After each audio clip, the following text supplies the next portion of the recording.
What's up, everybody?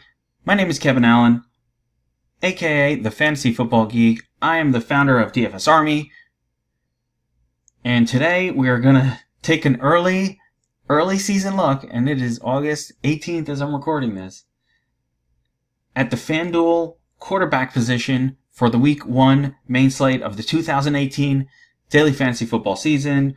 Super excited. We're getting close. We've got so much going on this year. So many things we're going to do at DFS Army in terms of, looking at next level type indicators to help with our daily fantasy football decisions, ownership projections, a lot of different tools we're going to be put in place to help our members, our subscribers, our listeners, our readers get an edge on the field in daily fantasy football, Fanduel, DraftKings, fantasy draft, whatever you're into. But it's an early look at the quarterback position, and everything. I build my lineups around a quarterback stack. Every lineup I build, it all starts, to me, I always start with the quarterback position. Who's the stack? What stack am I using here? What game stack? What narrative am I building a lineup around? Well, it all starts with the quarterback position. I try to think about what's going to happen in each game, and what's likely to happen, and what type of contest I want to enter. I normally like to hand build lineups for the main slates around game stacks and themes rather than throwing a massive number of lineups, smaller contests. Anyway, so as I'm looking through the quarterback position, it starts with Tom Brady at the top, highest projected game on the slate, home team. Everything seems fine and dandy. Brady, obviously one of the top quarterback options for many, many years. I think it's important to note, we don't have I don't have in front of me all the stats going back multiple years, but he's not been, Brady the last couple of years, and I don't know that will continue, wasn't necessarily a very fast starter. I see here last season opening week, not a great game. I remember a few seasons, that's not that uncommon for the Patriots and Tom Brady, and for whatever reason. I don't put it past them to correct it, but that's been something that's happened in the past. But mainly this is the chalk game of the slate. Everybody's going to want a piece of it. My thing is, in most cases, it's not good to spend up for a quarterback is a position where you want to find somebody cheaper. We don't want to pay up for the most expensive one, and I think Brady can have a good game. I think this game could be good, but I think I'm going to attack it from I just think that if Brady's having a good game, that means Deshaun Watson's having a great game. Because if the New England defense is just beating up on the Texans, and do anything and just holding them down, good luck with that. But if that's happening, then the Patriots are basically just running it, smash mouth football, killing, running all over them. The defense dominant game, running game. They're not throwing anymore. They're up by a lot. The defense, however that goes. So seems unlikely, but if that's happening, that does not benefit Brady at all.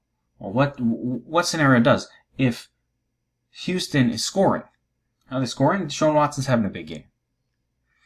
Then Brady has to play catch up. Now he's doing damage. Hogan's catching touchdowns. Gronk, Hopkins, Will Fuller catches one. Even, Rex Burkhead and Lamar Miller get involved. That's, or some combination of those. So we can build game stacks around this game. That's the way to attack a game like this. Just game stack it.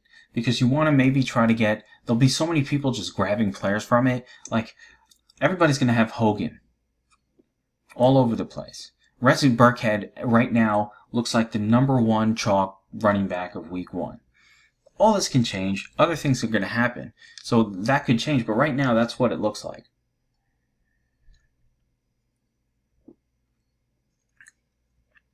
So you do a few game stacks, you do a few one-offs, and then you ignore it. I like starting with Deshaun and going like Deshaun, Hogan, Hopkins. Or Watson, Fuller, Hogan. No Hopkins. Uniqueness. Find different ways to approach the game. Cam Newton, and just a reminder, in case you forgot, in the few games that Deshaun Watson started last season, there weren't situations where he wasn't putting up massive numbers. He was putting up crazy numbers every time he saw the field. This dude is no joke. Okay, everybody, well, regression to the mean. What mean? This guy's fucking no joke. He's putting up 24 points on a bad day. That's the guy you want to pay up for. He's 8 rushing, 67 yards. 8 for 41. 67 yards rushing. This is, now, is he going to be a different guy this year? Coming off the injury, I'm going to play very conservative. I don't know. But we'll know that as we see some preseason games. That determination hasn't been made. But assuming that no, he's going to be himself, which is the most likely outcome.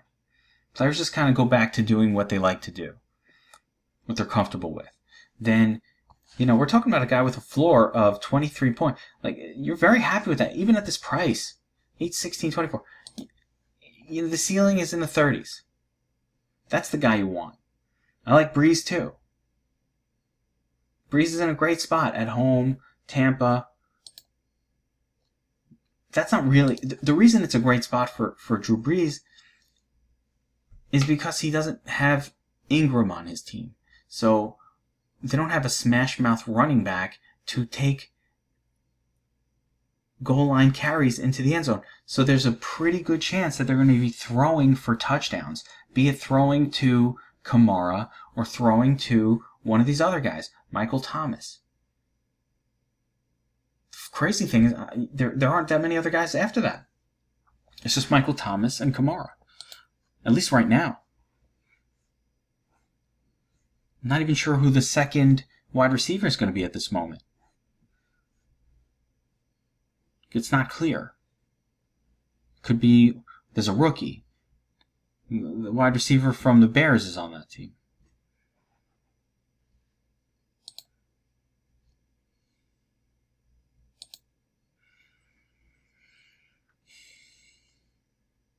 Roethlisberger. My one concern with Ben, they're at Cleveland.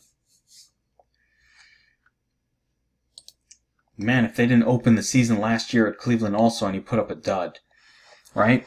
Like, the positive would be, with Le'Veon Bell coming off a holdout, they might not want to have him in there as much because they don't want to get him injured. They did that last year with Bell. Like, I don't think he was unleashed week 1. It took him a couple of weeks. I think it's going to be the same. I'm assuming it's going to be the same pattern. I don't know. But, Roethlisberger started off the season pretty damn bad. So, if I'm in this range, I'm paying up. I think I'm paying up for Deshaun Watson. Doesn't really make sense to me, or Breeze. I don't think I'm going to go if I'm trying to narrow it down. Obviously, tournaments, different story. But if I'm trying to narrow down my pool, this is an area I'm probably gonna not get too crazy with. Right here. In big tournaments, sure, but not in my hybrid lineups. Not in the ones that I'm going to hand build. I probably won't use these guys. Cousins I like at home. My biggest negative with him is he's a new quarterback for that team, and everybody has high expectations, but I think it takes a little bit to get comfortable in an offense. Now, San Francisco is the perfect opponent because if the Vikings defense isn't on point, which it a lot of times is, but if it isn't, or if San Francisco's offense is even better than, like, it's a really good offense, like maybe they're just that good that they're going to be able to score even on a great home defense like Minnesota. But if that's the case, then either way, Cousins probably, it's a good chance Cousins is going to have to throw a lot. Could be a high-scoring game. This could be a sneaky game. Let's see what the total is on that one.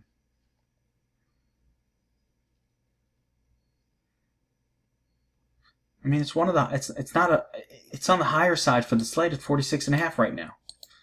So, yeah. I don't mind that one. 7,600. This is a good savings. You know, this is potentially enough while it's 600. A little savings out there. Rivers, another guy I like. I like this game in general for a game stack. Chargers, Chiefs. I'm not super convinced that either team is going to be able to stop the other one defensively. 47.5. One of the higher but sneaky game totals. Like it doesn't come all the way up to this 51 level. You know, this chalk right here, super chalk here. Saints, because their game total, their team total is the highest.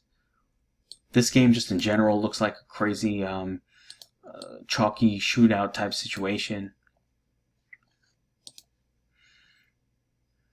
So Chargers at the Chiefs, definitely a game I'm going to game stack. I love Rivers to Keenan Allen in week 1. There's no Hunter Henry. They don't really have a set pass catcher outside of Keenan Allen. So we've seen this situation happen in the past where Keenan Allen was the only guy and he got 18 targets. You know, they have Tyrell Williams, okay. You know, they have their other secondary guys, but even Tyrell could do fine. Mike Williams, big guy. Maybe he'll be the tight end. Take that role. Either way, I like this game for game stacks, and I like definitely Phillip Rivers in it. I'm okay with it in cash, I think. I think that's cash playable. Andrew Luck. All right, here's what I like. You know, reports out of camp, he's looking really good. The mustache looks good. But more importantly, you know, he's like his old self and his accuracy is there, and it's a little surprising. I'm definitely apprehensive, but I like the idea that everybody's going to be like, oh, well, you know, I want to see him before I commit to using him in a lineup. Like, you know, he's coming off a long injury. And that's true, and he should be rusty. You would think so. But what if he's not? What if he's just, you know, he's coming out there. Listen, he's facing a Bengals defense that's not that good. Colts are at home. It's week 1. I don't know if it's something I'd want to use in cash necessarily, but I definitely am going to build tournament lineups around Luck to Hilton. We'll figure out who his other playmakers are as the offseason continues, but I just like it because I think a lot of people are going to see Luck and go, well, you know, he's coming off injury. I don't really want to mess with him until I see. Like, once you see it's going to be too late. He'll be priced at the upper echelon. We've seen Andrew Luck deliver, you know, when he was healthy. Now, maybe that's the old, you know, my memories being, you know, getting excited. And, you know, the guy could get injured at any moment. I'd like to see that third preseason game, really see his arm to see if that arm strength is there, because if it's not, you know, we saw with Chad Pennington what happens when your shoulder, you know, gets messed up more than once.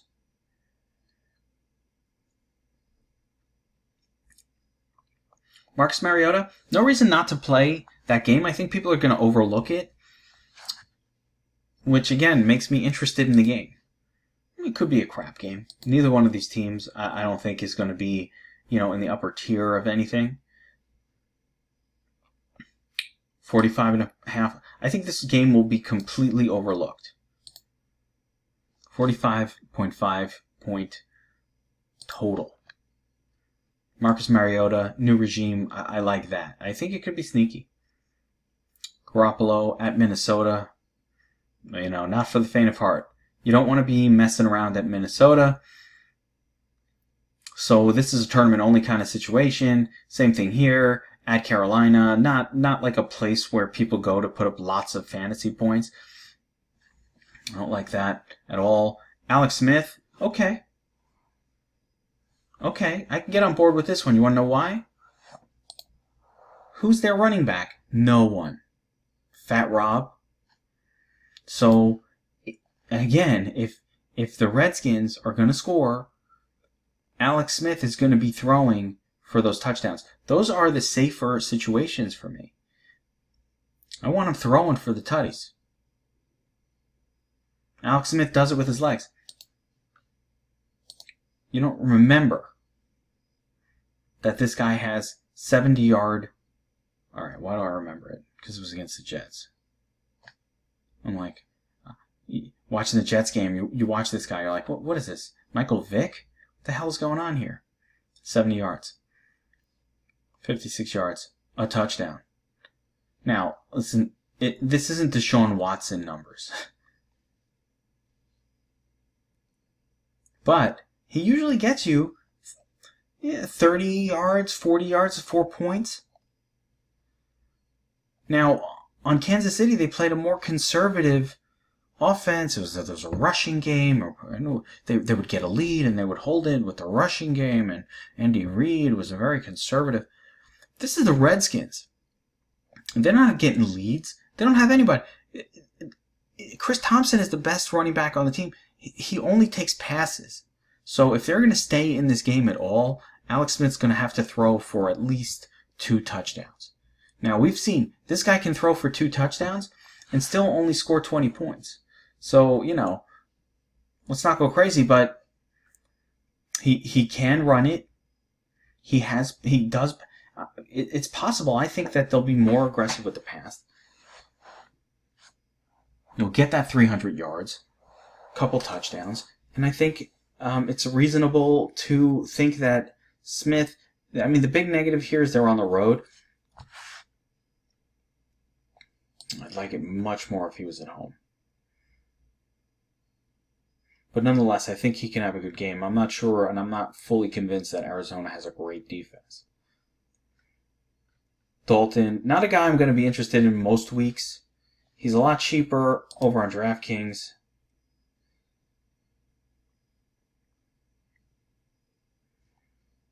$58. Actually, no. That's pretty even. Interesting. Nonetheless, yeah, that's a good matchup. Well, that's why I'm DraftKings jack up that price. That's a very good matchup for Dalton against the Colts defense that really is not good. Or it wasn't last year. We don't know. But it wasn't last year. Tyrod, that's my guy. Not the best matchup. Steelers, but at home I'm comfortable with it. I'm not really getting down. I'm not going to be... I like Tyrod Taylor for cash, too. I think, it's a home game. He's looked good on Hard Knocks. It's like a leader. Good weapons. On the Browns, they have good offensive weapons for him. And I think they're going to unleash him a little more than what they did in Buffalo. So we'll see if that comes together. But, for the price, $6,600, that's very cheap. $2,000 below, the stud quarterback level.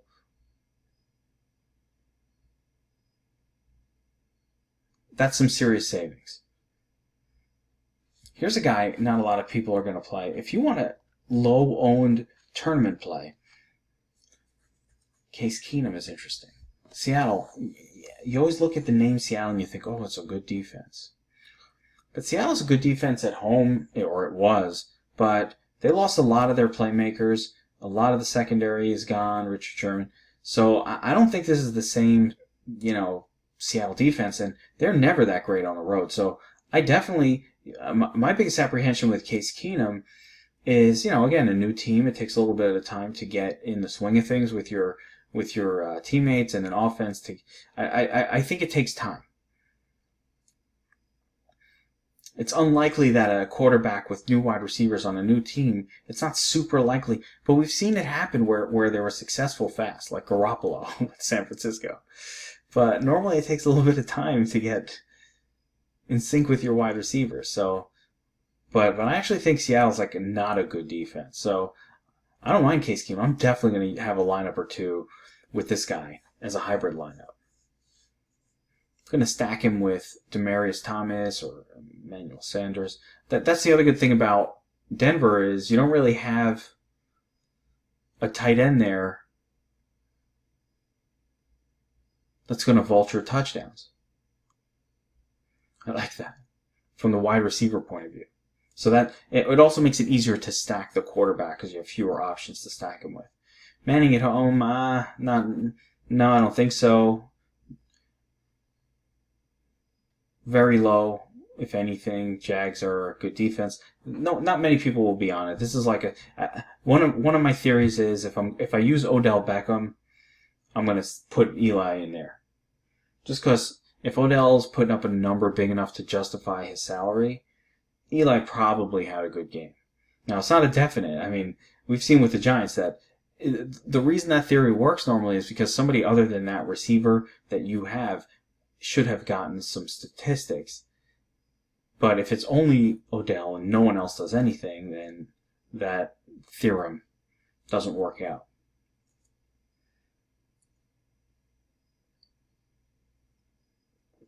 For some reason, Tannehill coming off the injury worries me more than some of these other guys, like Watson. I don't know why. I don't think a lot of people are going to be using Ryan Tannehill in week 1.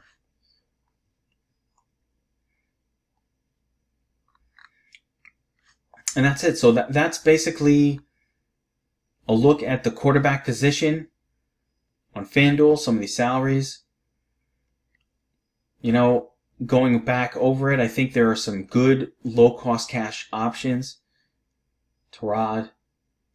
You know, I don't know about Mahomes in cash, but there are certainly a few other situations. I like Deshaun Watson. I'm always going to use a home quarterback in my cash lineup because home teams just play better, like more frequently. They're just more consistent.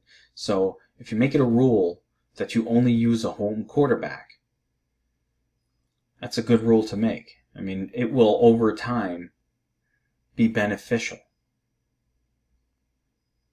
Like I said, I'd say Case Keenum is the cheapest, and I need to see a little bit more of the preseason to feel confident. I want to see like a good game with him and his wide receivers, but if they can show some of that, then I like this spot at home. As of now, I reserve the right to change my mind on any of these over the next 3 weeks because we have a while to go until opening day actually hits. But the nice thing about football in general, daily fantasy football, is we have a full week to analyze the slate. I play all of the different sports, and they all play very differently. I like once a week sports like MMA, NASCAR, and other ones, but especially ones where you can out-prep your opponent. And I think that's the key to success in daily fantasy football. You want to out-prepare. You want to outthink them. You want to outwork them. And in daily fantasy football, you have the time to do it. Other sports, you really don't. You have to just have projections, and it's more about manipulating ownerships, or leveraging ownerships and things like that real quick in a short-term basis and trying to figure out things like that, but depending on which sport. But with football, you have more time. So why not take a look now? Start thinking about the upcoming season. And I'll be back next time to take a look at the wide receiver position for week 1. So we're just kind of getting an early look at all the different position groups and some kind of approaches that we might be looking at if the slate were to hit tomorrow rather than 3 weeks away. The more we prepare, the better we're going to do. So I'll be back next time with a review of the wide receiver position, and I've already done the running back position, and eventually we'll get all the way through to the tight end position. Thanks, everybody.